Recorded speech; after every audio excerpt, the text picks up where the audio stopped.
So good morning, everyone, and welcome. I'm Alison. I'm from the Southern Cross Postgraduate Association.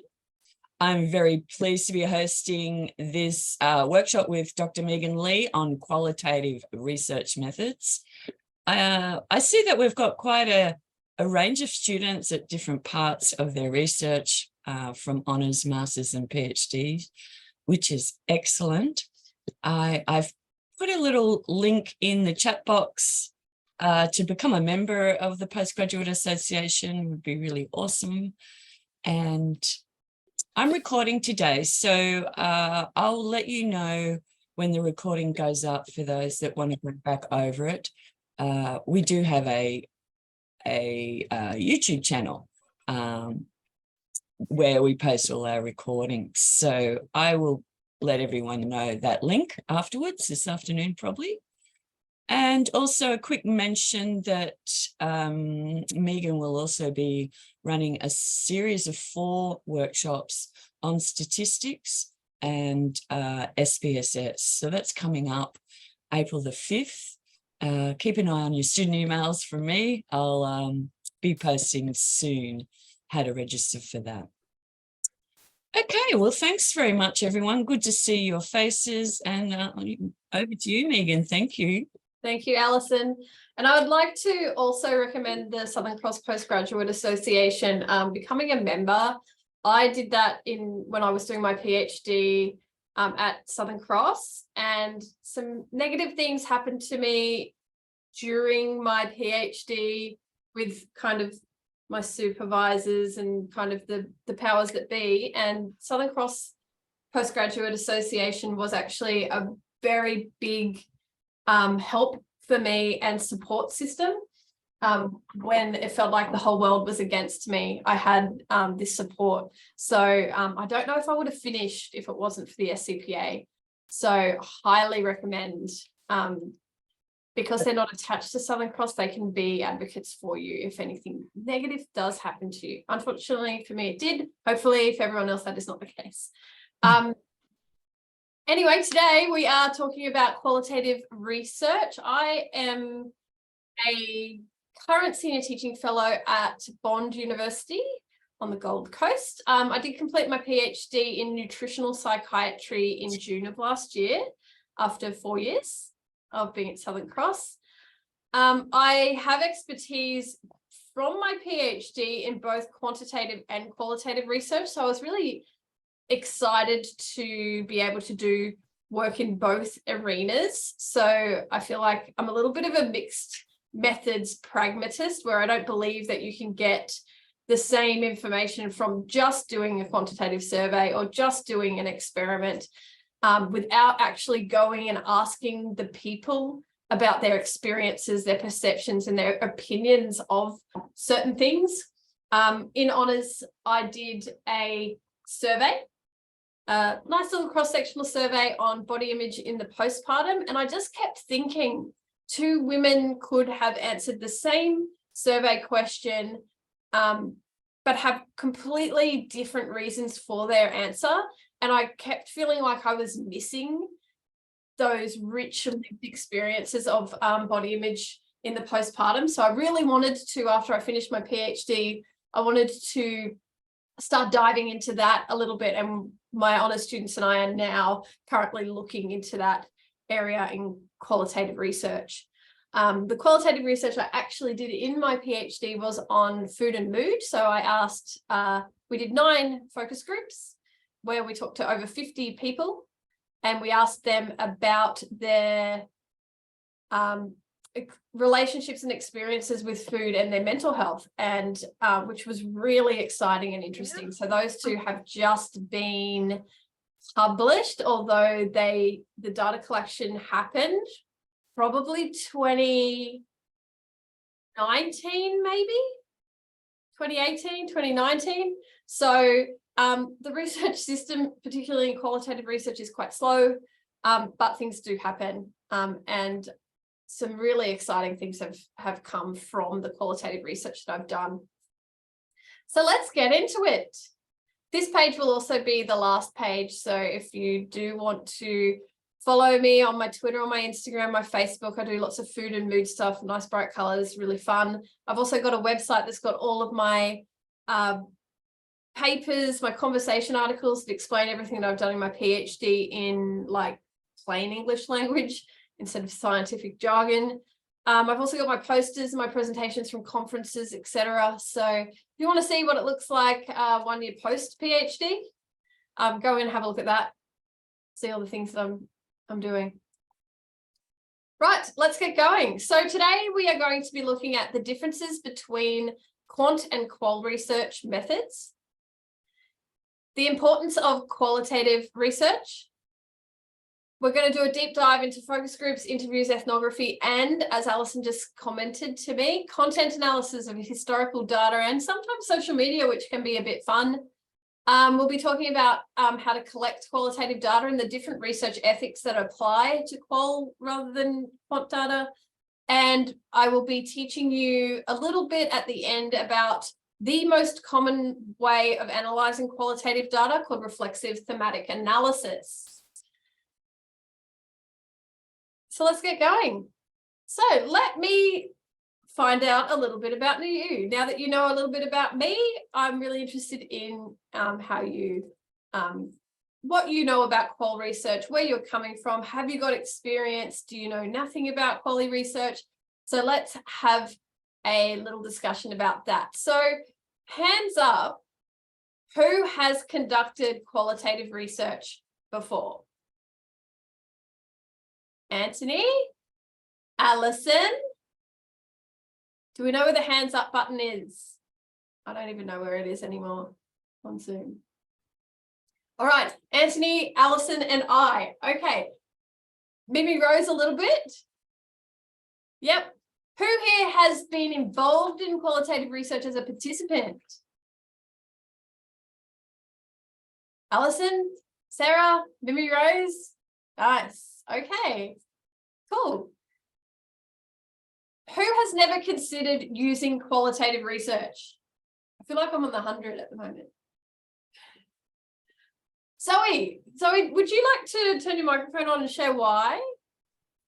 Well, I'm at the beginning of my research journey, and I suppose being in the science arena and looking at shorebirds and human disturbance, I was focused more on quantitative, but I can see the areas where qualitative could actually provide context. So I'm curious. Yeah. And there's also research topics or phenomenon that are not okay to look at qualitatively as well. So we must always remember that. And I think the one main thing between choosing quantitative or qualitative research isn't starting with the methodology first and tailoring that to your research question. Is the methodology should always come from the research question. So what is the best way to answer your research question? Is it qualitative or quantitative? So we never try and put the methodology first before we do our research question. Now, if you would like to learn a little bit more about developing research questions, I did a workshop a few weeks ago on systematic searching and literature reviews. And there's a whole section in that on how to develop a research question using population, intervention, comparator, and outcome. And that's a really, even if you're not interested in doing an actual literature search, that's a really good way of developing a research question and understanding whether or not it would suit more of a quantitative or a qualitative research methodology. Okay, who is considering using qualitative research to answer future research questions? Mimi Rose, Sarah. We've got a lot of people without their cameras on and not putting up their hands. Stephanie, Tina, Nicole, Miha.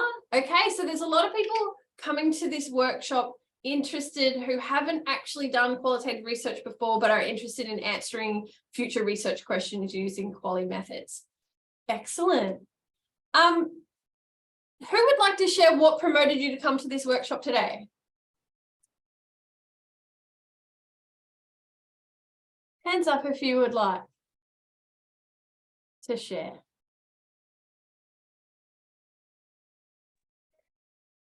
Nicole? Hi, thanks, Megan. This was just purely opportunistic, a wonderful opportunity, but really great timing as well, because I've just finished my literature review, and now I'm moving towards the next stage and identifying what research methods I'll use. Would you like to share with us what your topic is, what you're interested in researching? Yeah, absolutely. So it's trauma-informed care and looking at the understandings of that and the impact that has on practice, but looking at it from a clinical and also lived experience perspective.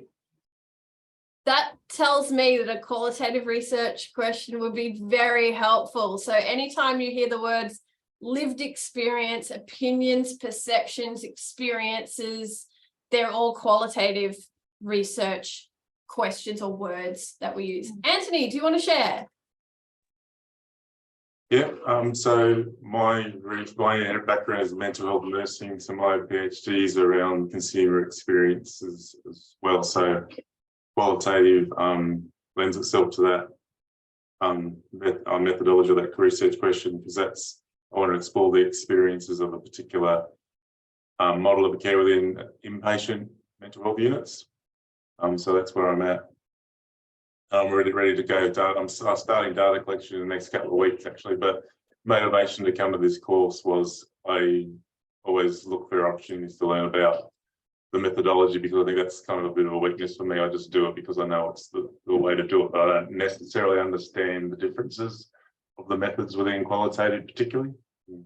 Excellent. I have a really good book for recommendation for you at the end that will change your life and help you with the whole methodology of your of writing up, in particular, your research project. So stay on till the end. It is on the second last slide. Who else would like to share?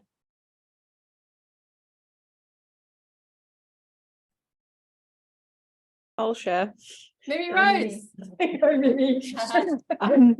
I am going to be looking at using social representations theory to look at how self-care beliefs are shaped online, in online formats, using document analysis and the like. Very good. So all three of those research questions have qualitative words in them.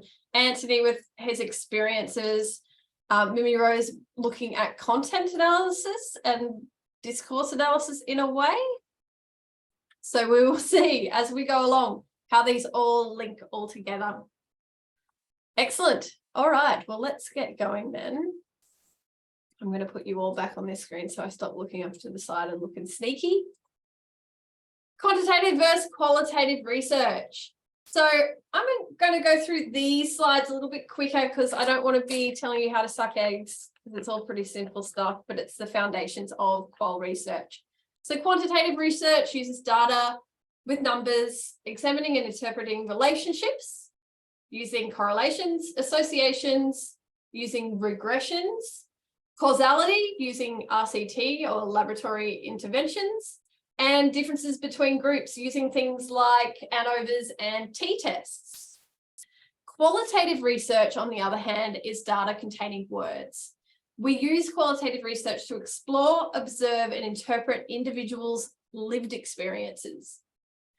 It's subjective and uses very different methods of collecting information. It's exploratory research, not confirmatory. So we have to be really careful when we're writing up our qualitative research that we don't use causal language or confirmatory language when we are writing up. So always trying to stick to the words used in qualitative research, like experiences, opinions, and not using words like relationships, associations, cause, and differences. So they're all quantitative words we try and remove. In fact, when we write up qualitative research, we tend to like Control F those words after we've finished writing and making sure that they're not in the document, because it can, coming from, we've been taught a lot about how to write quantitatively and it like slips in. So that's a good tip, going through and just making sure there's none of those quantitative words in your qual writing. Qualitative research uses a lot of open-ended questions, while quantitative research uses a lot of closed-ended choice questions. In quant, we use deductive thinking, starting with a theory, moving on to a hypothesis about what we think is happening with our theory. We then go out into the world and we collect our data and we observe things in the world. And then that leads to confirmation of our hypotheses, or disconfirmation, if that's a word, of our hypotheses. Then everything starts again. Once we've had confirmation or we've found out that our results are not significant, we then build another theory and another hypothesis, and the circle goes round and round. That's how research works. In qualitative research, we use inductive thinking. So we quite often start from observations in the real world and become interested in the patterns evolving around these observations. Then we build our hypothesis, which then becomes a theory. And then quite often we use what we found in our qualitative research, our focus groups and our interviews or our examination of data. We then usually use that to inform quantitative research with the theory that we've developed from our qual. So a lot of surveys that are out there that are pre-validated start with, say, a focus group of interviews with people, finding out, first off, what people believe and think about a topic, and then they build the survey on that. So it can be quite beneficial, especially if you're doing a large project like a PhD or a master's thesis, to start with a qualitative research project and inform your quant projects from that first qualitative project. Okay, so the differences between quant and qual research. Quantitative research is deductive, qualitative is inductive. Measuring objective facts, focusing on variables. So independent variables, dependent variables, outcomes, predictors. One of the big differences between quant and qual research is that in quantitative research, the researcher must remove themselves from the research, and it's actually expected that the researcher's judgments and biases should not influence the data analysis. Whereas in qualitative research, specifically in reflexive thematic analysis or reflexive qualitative research, we acknowledge our beliefs and our morals and everything that has shaped us as a person up to the date of that research. We acknowledge those things and how they could impact our interpretation of our research. So, and we're going to practice a reflexive activity during this workshop together, because I believe it's the most important part about qualitative research. You can't go out and start collecting data without first understanding where you are positioned. Your belief system is positioned within your research. Now, we very never do this in quantitative research, and I think it's actually a thing that should start happening, because a researcher's belief system, even in quantitative research, can impact how you develop the research design, how you collect the data, the way you interact with your participants, and then how you analyze and interpret your data. So I'm a big believer of reflexivity should still be used in quantitative research, but it's not. Yes. Quantitative is statistical analysis, whereas qualitative, the most common analysis is thematic, where you take pieces of written data and you develop codes and overarching themes. Quantitative is highly structured, qualitative is loosely structured. Most of the time when we develop resources for ethics, they change, which is ethics doesn't like. Because as a qualitative research project continues, your research question can change. And everything about your qualitative research should be moving in a fluid way, backwards and forwards, forwards and backwards. changing things constantly. So it's not great for pre-registration of your research, and it's also not great for ethics because you sometimes are going backwards and forwards, changing things with ethics continuously. Qualitative research is very holistic, and there's an intimacy with the data. You're in the data, you're away from the data. I recommend to my honours students, when they are analysing data in particular, to sometimes not be doing. They're like, what do you mean? I'm like, move away from your data, go into the world, think about what your participants said or what was in the words that you were looking at. Go have a massage. I have my best qualitative research insights on the massage table because your brain it has to stop. And you're not doing something with your hands, or you're not reading, or you're not typing, you're not doing. So massage table, in the shower, driving with the radio off are key methods for data familiarization in qualitative research. You need your brain to be thinking without doing, it's very interesting, which never happens really in quantitative research because the researcher needs to be separated from the data. Quantitative data generalizes to the population. That's what everything with statistical analysis is always looking at your sample and how well they generalize to the population. Qualitative data does not really assume generalizability. In fact, a lot of qualitative research is on particular parts of populations that are not generalizable. So looking at people with very individual experiences and rare experiences. Okay, so are there any questions about the differences between quantum qual research before we move on?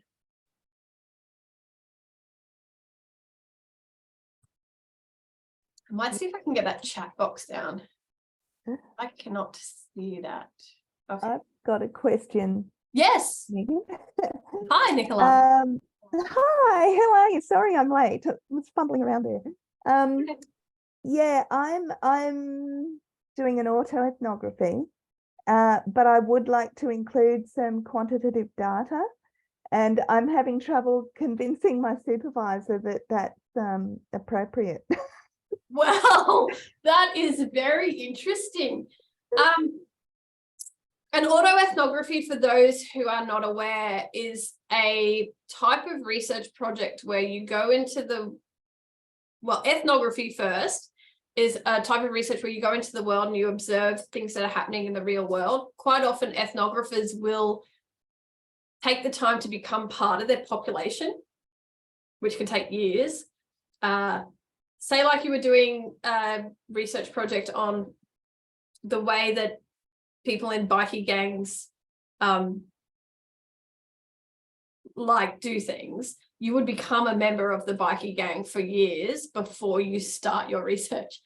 Autoethnography is a research project looking at your own experiences and then relating them back to theory, hypotheses, cultural beliefs. So you're actually writing something about something that you have experienced as a researcher. One of my favorite autoethnographies was a PhD done at Southern Cross University by one of my good friends. He experiences the symptoms of autistic spectrum disorder, and he wrote an autoethnography on how employers can best position employees with ASD and what are some of the ways that they can improve their longevity in the business. Amazing. And he started from his childhood and wrote all the way up until when he finished his PhD on this. So very, very cool. So did he question other people during the process of that? Say that again, sorry, Nicola. Did he interview others during that process? I don't think so. I think it was okay. purely ethnographical, where it was just a story about his experiences in business. And right. Yeah. Mine's about my memories of home educating in the 90s, but comparing it to home educators today. So I'm actually doing ethnographic field work as well as my own. Oh, and where are you up to with your data collection?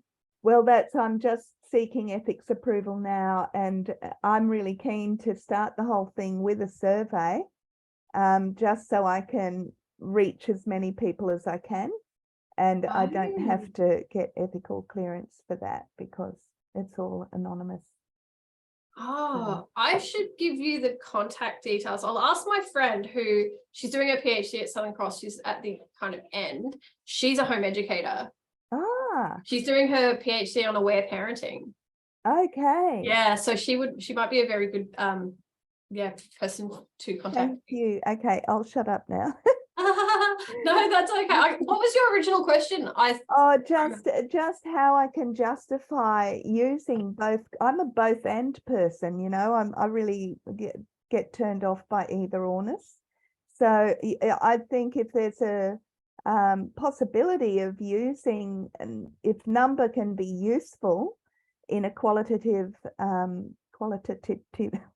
can never say it, study, then why not? Why not incorporate it? 100%. I think potentially the way that you could do it is so for a PhD, is that right? Yeah. Okay, so what you could potentially do is structure the PhD like intro, then talking about theory. And I think your theory will be really important. If you can find a theory out there, pragmatism potentially, as a methodology to support the fact that you want to use both quant and qual, and then have like your auto ethnography as one part and then have the quant stuff as another part. There's always a way around it, as long as you can back what you want to do with theory. Or you could be a trailblazer and start a new theory saying, here is where quantitative analysis is very important in an auto ethnography. That's what PhD is about, trailblazing. We're supposed to be writing new theory and new methodology, aren't we? Okay, Yeah. thank you very much. No problem. Sometimes your supervisors are not right. Can I say that? You just have to give them justification for why you feel like you want to do something the way that you want to do it. Okay, Always. thanks a lot. No worries. Yes. Okay.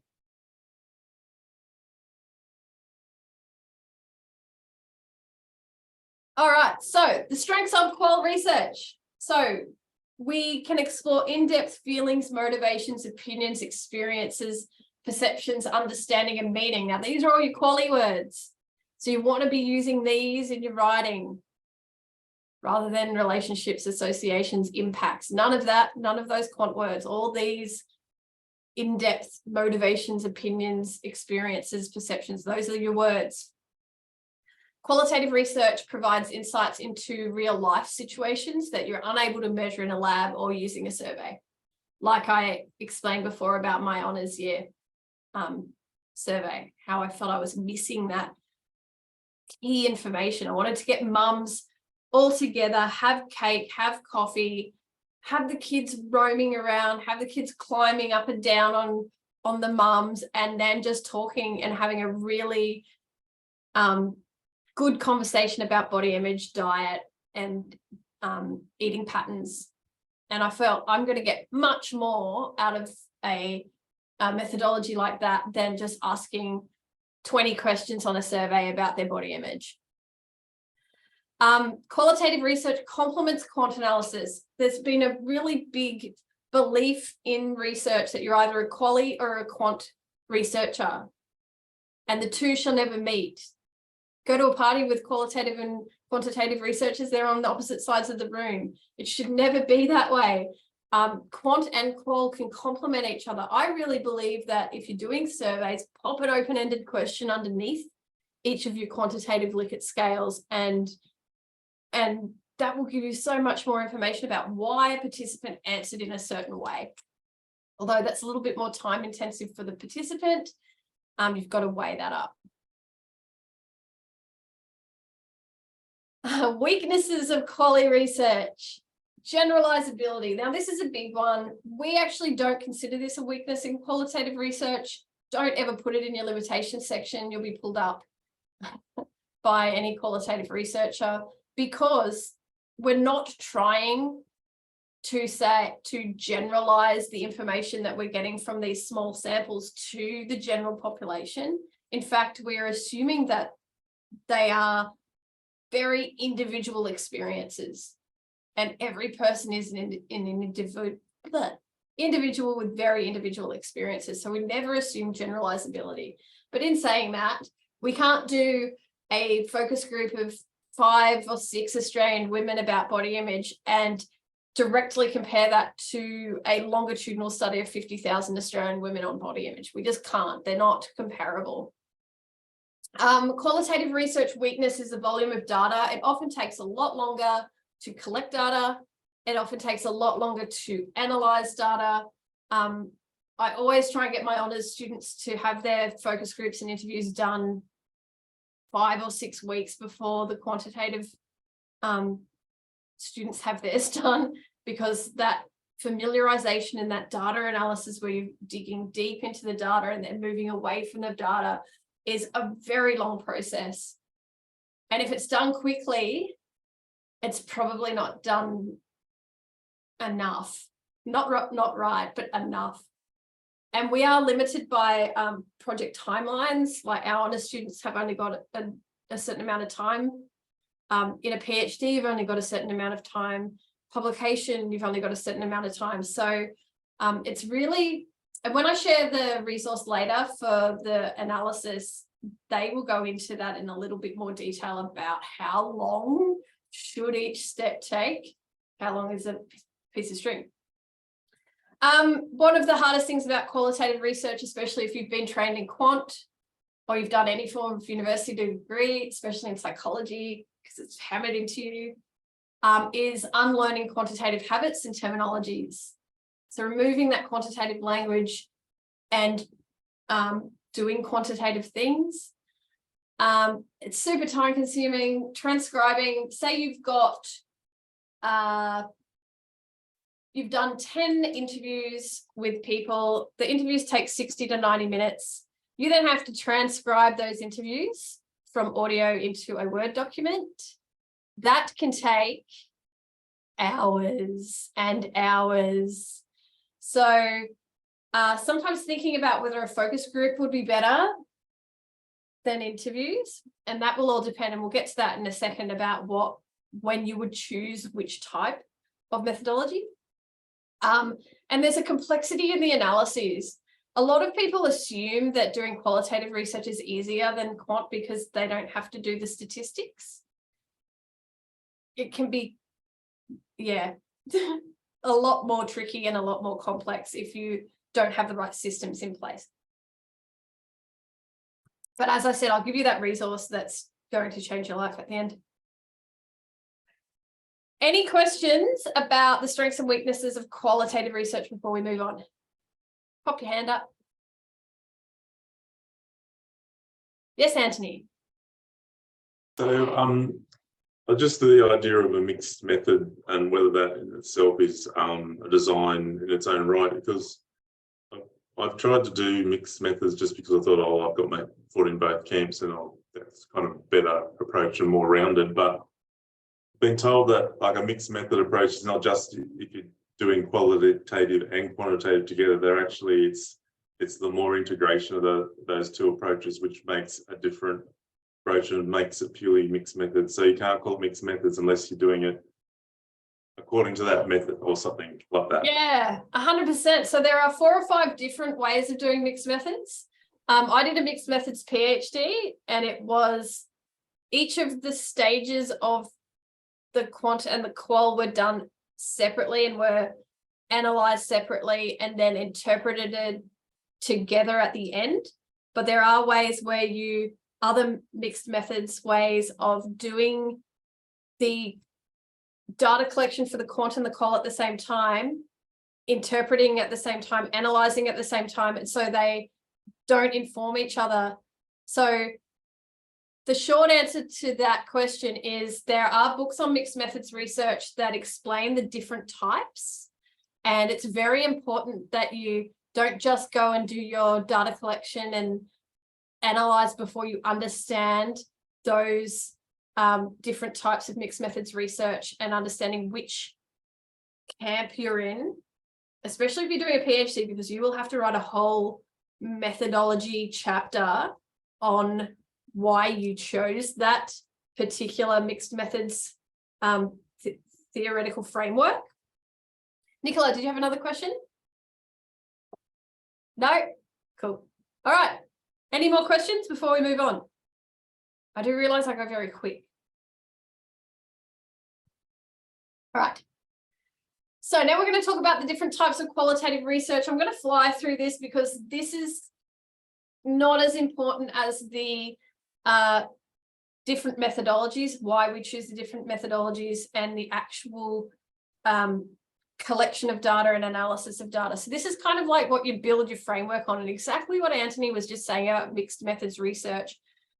In qualitative research, you have to build, you always have to justify why you chose to do the methodology a certain way. And it means if you're doing a PhD or a master's thesis, you have to write a whole extra chapter that the empirical researchers don't have to do, because it's just assumed that the scientific method is the correct way.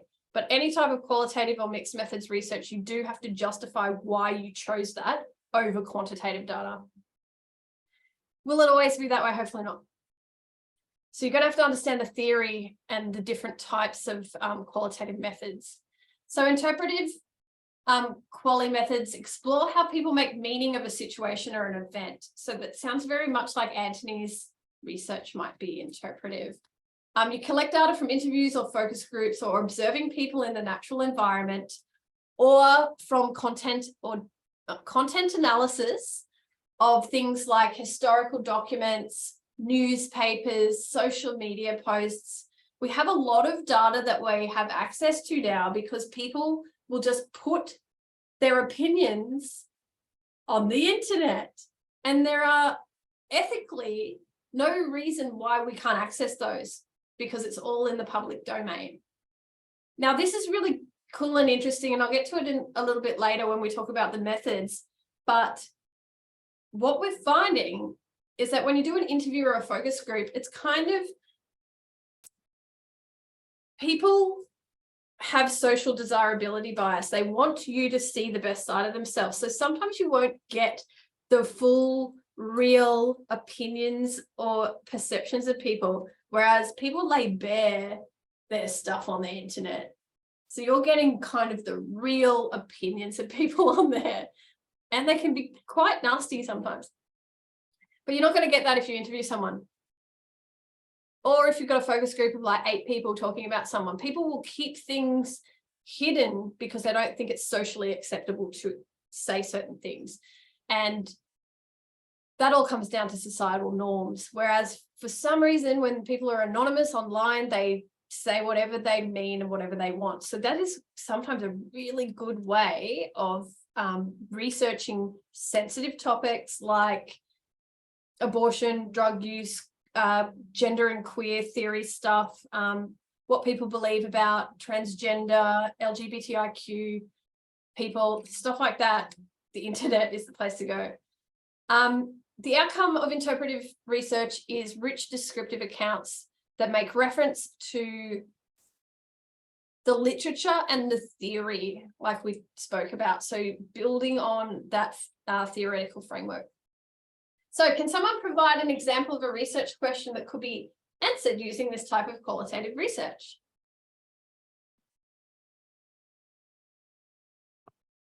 Hand up if someone wants to give me a type of research question that could be answered.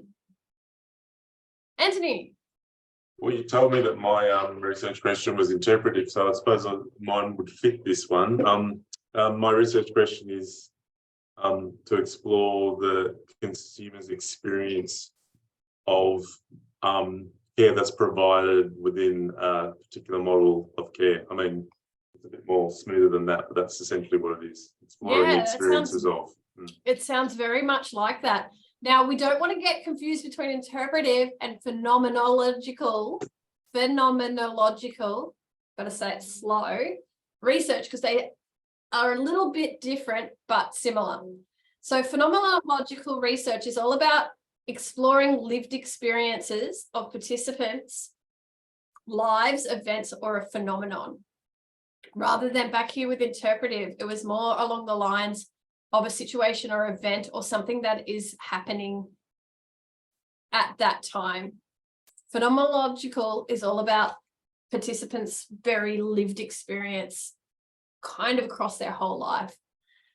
It attempts to acknowledge, and the researcher, and this is where it's very, very important, phenomenological, is that the researcher acknowledges their own attitudes, biases, beliefs, judgments regarding that phenomenon.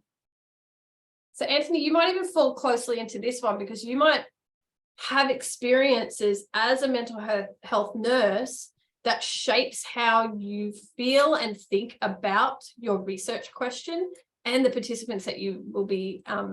Yeah, that's a possibility. I think I had a conversation about this, and my supervisors brought up the idea that does this rely on comparing it with social norms or norms within a social context or something? Yeah, exactly. Yeah. Okay. So being reflexive allows the researcher to acknowledge those beliefs, but to intuitively interpret the participants' experiences from their perspective. So while we're acknowledging our beliefs, we're trying to remove our biases in the interpretation. Very, very tricky. But I'm going to show you a tool to help you do so. Okay, so the big leaders of reflexive thematic analysis, which I will teach you about later, are Braun and Clark. Their best papers, 2006 is the first one, 2019, 2021, 2022. I will give you their resources at the end. They have been cited hundreds of thousands of times. They are the leaders in this area. So try and stick with Braun and Clark. I would say it's the most well-known. You can't go wrong. Everyone uses Braun and Clark, don't they? Yeah, and it's pretty smart to do so. But there are different ways of doing thematic analysis. So that's, you don't want to just, like I said before, pick your methodology and then apply your research question to it. You also don't want to pick your analysis style or your analysis type before you've kind of decided your methodology and your analysis and then your research question. So they need to all be formed on top of one another and they need to make sense. You don't just choose reflexive thematic analysis because that's what everyone does if it doesn't fit. I ended up for my PhD having to use template analysis because I found when I looked at my 9 focus groups with my 50 participants, there were all these similar things coming out. And those similar things were in the literature. And based on my own knowledge of myself as a postpartum mother, so here's where reflexivity comes in, because I had my son probably, he was 4 at the time I was doing my PhD. So I was an insider researcher because I was in the population. And I did a template analysis with all of the things that had come out of the literature and then applied thematic analysis on top of that. So as I said before, the decisions that you make in quality research can change as you are doing it. All right, grounded theory explores a theory that is grounded in the data. So this is where you start with your theory, which is not as common in qualitative research, and you're applying what you find from your participants to that theory. So you're comparing data against one another. You have a firm hypothesis. So this is more of a quantitative, deductive reasoning. Your hypotheses are tentative. They can change as the study moves on. So can we provide an example of a research question that could be answered using grounded theory? where you already know what you want to find.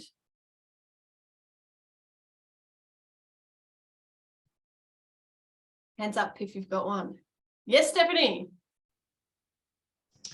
I'm not sure if this qualifies, but I'm doing my honors year, and what I'm looking at is how like participating in community gardens can affect your levels of loneliness.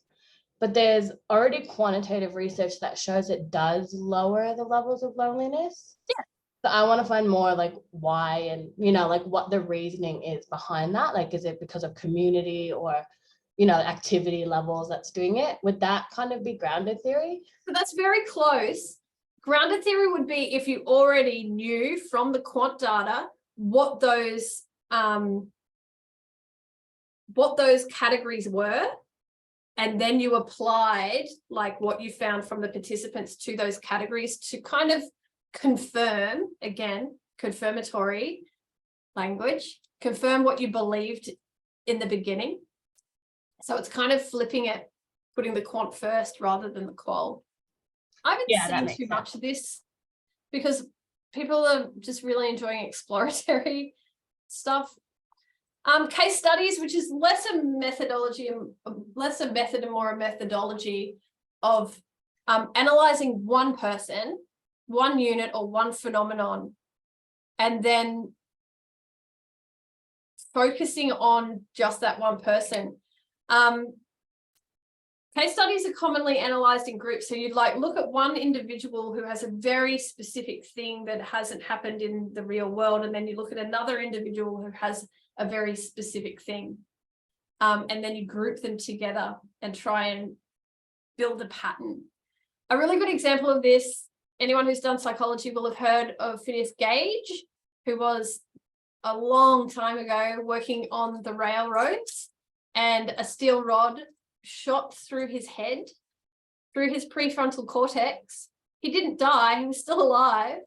Once they removed it, still remained alive, but his personality completely changed because it removed the part of his brain that impacted his personality. And so he went from being this really lovely, gentle, kind person to someone who was gruff and nasty and horrible because this section of his brain had been impacted. This has happened to no one else in the world in this way. So he is a good example of a case study who has shaped some of the theories of psychology over time, interestingly enough. So can anyone provide me an example of a research question that could be answered using a case study?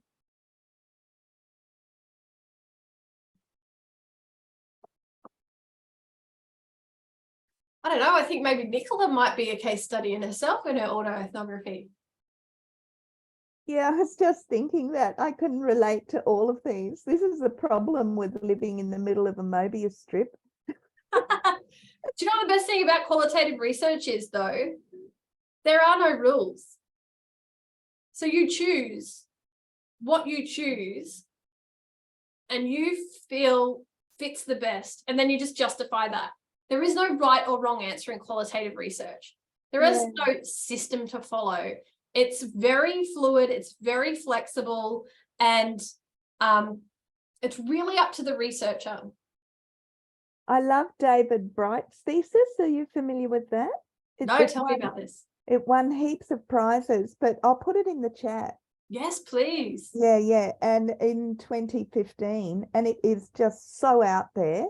You can't really believe, and he's working with Deleuze a lot, so he's saying this is not a thesis, that's basically his opening line. Oh, I love that. Yeah, and he's got, that, yeah, he just doesn't, he just takes no, I don't know, he just does it. Yeah. And with no apology, no explanation, And I keep saying to my supervisors, why can't I do what David Bright's doing? You can. Is it because I'm a girl? Good question. That's a very qualitative question. Yeah. Good. Excellent. Okay, I'll put it in the chat. Yes, please do so. All right, critical research. Critiques social, cultural, and psychological assumptions regarding different contexts of the present day, empowering individuals and enabling change. So we love critical research. It challenges the power distributions, the status quo, as opposed to revealing meaning. So this is a lot where our gender theory comes in. Interesting segue from Nicola saying, is it because I'm a girl? This is one of the questions that critical research will ask. It addresses race, gender, socioeconomic status, class, money, financial stuff. Interestingly, this morning I was listening to a podcast about the bank of mum and dad and privilege and entitlement, which would fit very nicely into this kind of critical research. Yeah, its main reason is to kind of question power structures, big group interests, and topics that oppress certain groups, and how truth and knowledge are constructed. Can anyone give me an example of a research question that can be answered using this type of research?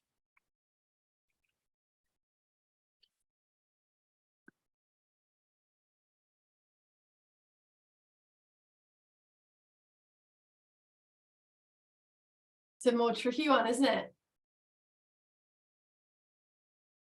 I think one research question that could be answered using this type of qualitative research could be based on, I'm not sure if you saw this week, but we had a situation, I think it was in the capital, where there was a group of people who were using Nazi symbols or representation to protest against transgender people in the transgender community.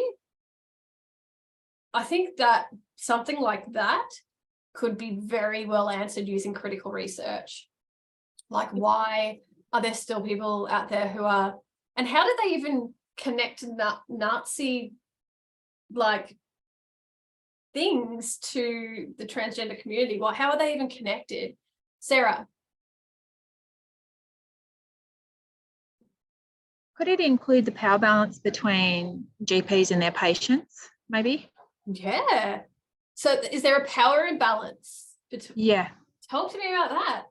I'm looking into long COVID. Yeah. And there's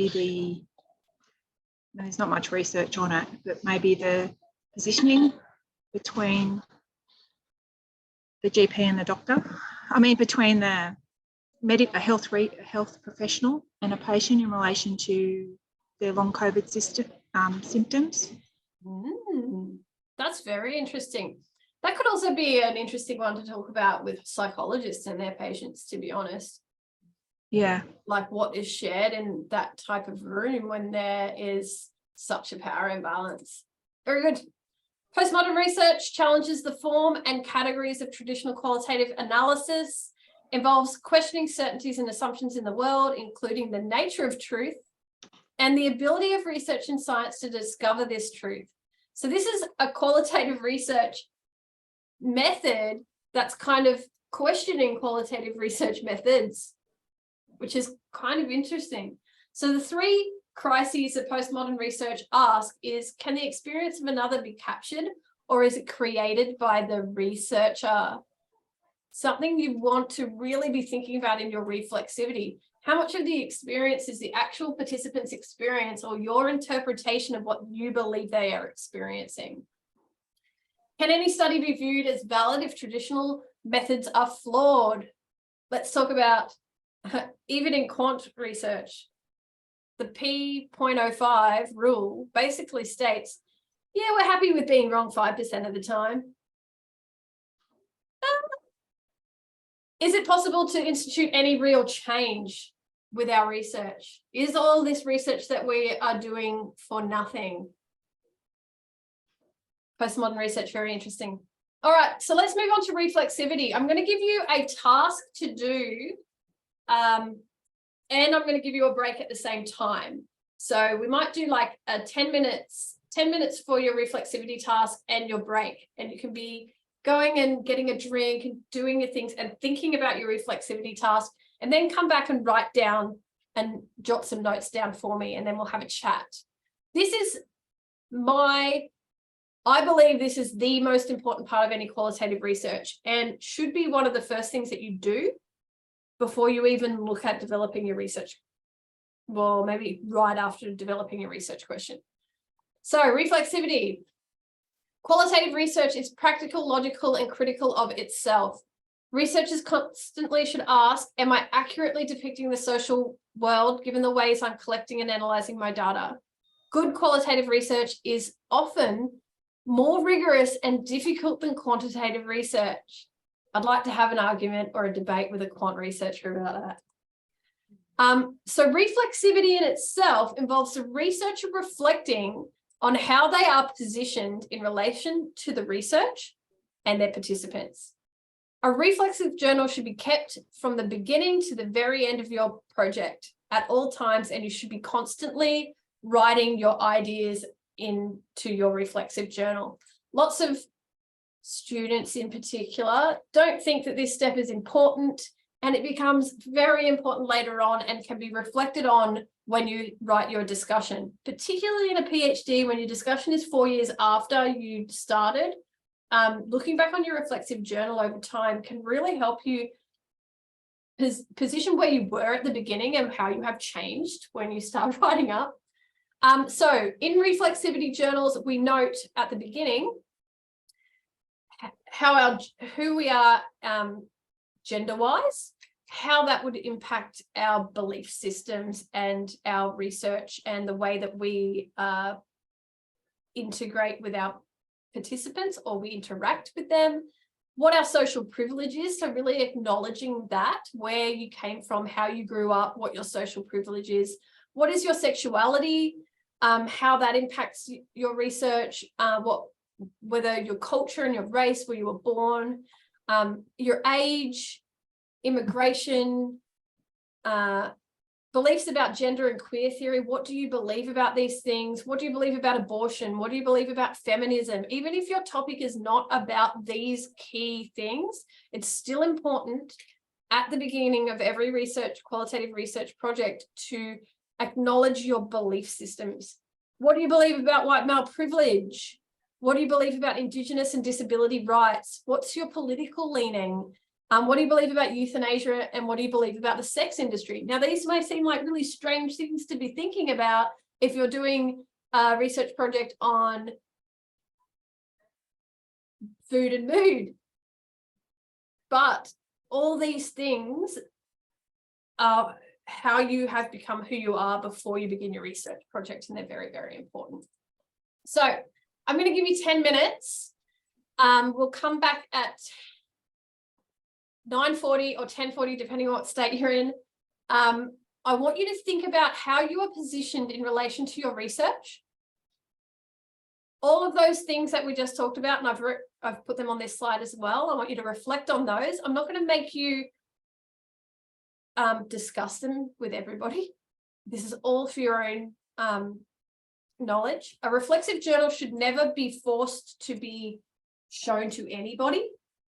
Not your supervisor. It shouldn't be asked for in your appendix. It should just be a very personal thing unless you want to share it and it becomes part of your research. But I want you to write down your beliefs, your morals, your opinions and perspectives, and how they could influence the research design, your data collection, how you interact with your participants, your data analysis, and in the end, how you write the report up. So we'll come back at 10:40 or 9:40. Okay, sounds good. So I'll stop the recording and resume again in 10 minutes. If there are any questions before you go and do this reflexive exercise. Okay. Keeping in mind, the resource that I give you at the end has a 2-page reflexive exercise in it as well that will go into more detail about this that you can practice as well. All right, we will be back. Okay.